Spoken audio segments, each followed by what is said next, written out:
What's up, YouTube? It's Chris with Murphy Firearms Training. I finally sprung for one. I got the Garmin Zero chronograph. Show you a little bit about it here. Set up a new session.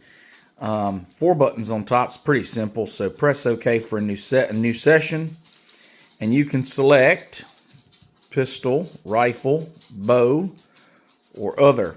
So like rifle, if you go to rifle, gives you 2 options, 1700 to 5000 or 600 to 1700. If you go to pistol, same thing. If you go to bow, it just immediately jumps into chronographing. If you go to air rifle, same thing. Doesn't ask you for the projectile range. I think there's 2 different radars in here based on the velocities which radar it uses. But anyway, one of the cool things is if you say, we're going to do rifle, okay? And we're going to do projectile, right? So go ahead and tell it the projectile weight. So let's say I'm shooting 150 grain bullet out of a 30-06. So I go okay for that. And then we'll tick up. Click OK, click OK, click OK. And it tells you 5 to 15 inches behind the muzzle and 5 to 15 inches to one side of the barrel.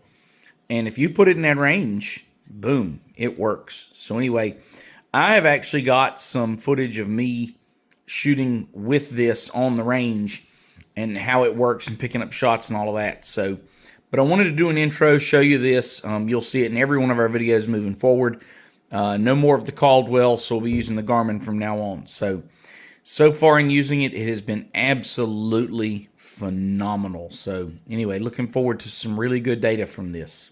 We're going to pop some rounds off at steel at 7 yards and see what the Garmin says. So here we go.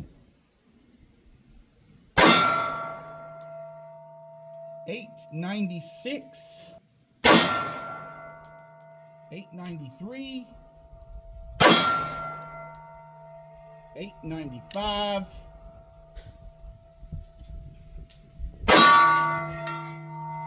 879, 895,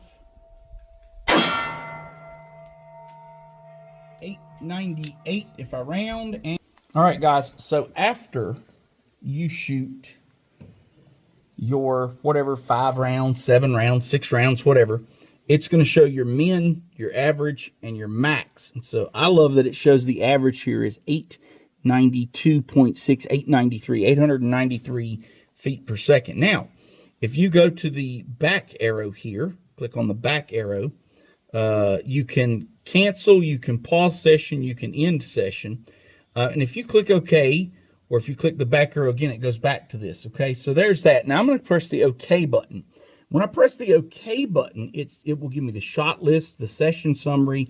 I can set up the data fields. So I'm going to go down to this data fields. If you go to data fields, you can actually change what it shows you. You can actually change what it shows you. I've changed it from the default. So let me go to the shot list and you'll see.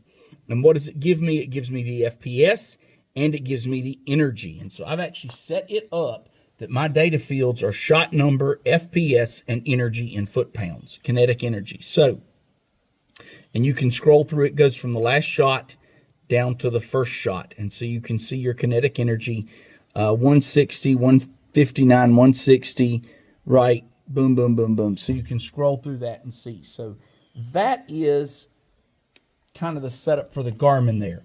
If you go to session summary, right, it's going to give you how many shots you fired, the min, the average, the max, the extreme spread, and the standard deviation. So the extreme spread on 6 shots was 18.3 FPS. 18.3 FPS. And I'm just going to be honest with y'all, that's pretty darn good. 18.3 FPS. And my camera is not, there we go. Let me get in a little closer so you guys can see. I realize y'all can't see that very well. So, but anyway, if you go back to your shot list, you click OK, you can see your energy and all of that.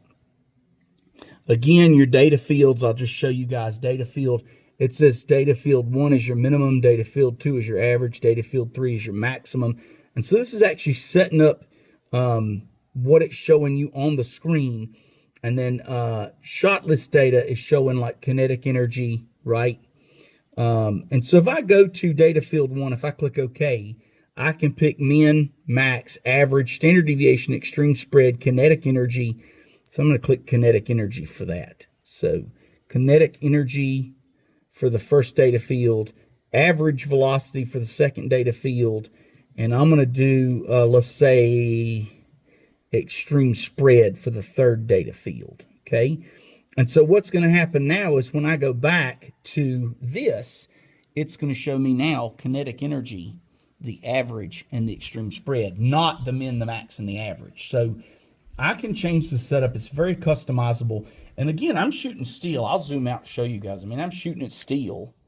That steel is 7 yards away. I'm shooting at that target right there.